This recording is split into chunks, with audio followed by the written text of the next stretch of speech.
Recording by Andrea Kay. Effect of Thought on Health and the Body, from As a Man Thinketh, by James Allen. The body is the servant of the mind. It obeys the operations of the mind, whether they be deliberately chosen or automatically expressed. At the bidding of unlawful thoughts, the body sinks rapidly into disease and decay. At the command of glad and beautiful thoughts, it becomes clothed with youthfulness and beauty. Disease and health, like circumstances, are rooted in thought.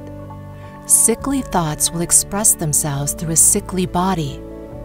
Thoughts of fear have been known to kill a man as speedily as a bullet, and they are continually killing thousands of people just as surely, though less rapidly. The people who live in fear of disease are the people who get it. Anxiety quickly demoralizes the whole body and lays it open to the entrance of disease, while impure thoughts, even if not physically indulged, will soon shatter the nervous system. Strong, pure, and happy thoughts build up the body in vigor and grace. The body is a delicate and plastic instrument which responds readily to the thoughts by which it is impressed, and habits of thought will produce their own effects, good or bad, upon it. Men will continue to have impure and poisoned blood so long as they propagate unclean thoughts. Out of a clean heart comes a clean life and a clean body. Out of a defiled mind proceeds a defiled life and a corrupt body. Thought is the fount of action, life, and manifestation. Make the fountain pure, and all will be pure. Change of diet will not help a man who will not change his thoughts. When a man makes his thoughts pure, he no longer desires impure food. Clean thoughts make clean habits. The so-called saint who does not wash his body is not a saint. He who has strengthened and purified his thoughts does not need to consider the malevolent microbe.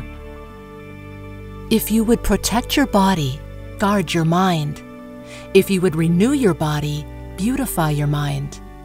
Thoughts of malice, envy, disappointment, despondency rob the body of its health and grace. A sour face does not come by chance. It is made by sour thoughts. Wrinkles that mar are drawn by folly, passion, pride. I know a woman of 96 who has the bright, innocent face of a girl. I know a man well under middle age whose face is drawn into inharmonious contours. The one is the result of a sweet and sunny disposition. The other is the outcome of passion and discontent. As you cannot have a sweet and wholesome abode unless you admit the air and sunshine freely into your rooms, so a strong body and a bright, happy, or serene countenance can only result from the free admittance into the mind of thoughts of joy and goodwill and serenity. On the faces of the aged there are wrinkles made by sympathy, others by strong and pure thought, and others are carved by passion. Who cannot distinguish them?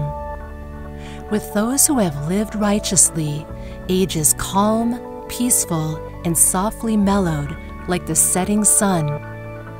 I have recently seen a philosopher on his deathbed. He was not old except in years. He died as sweetly and peacefully as he had lived. There is no physician like cheerful thought for dissipating the ills of the body. There is no comforter to compare with goodwill for dispersing the shadows of grief and sorrow.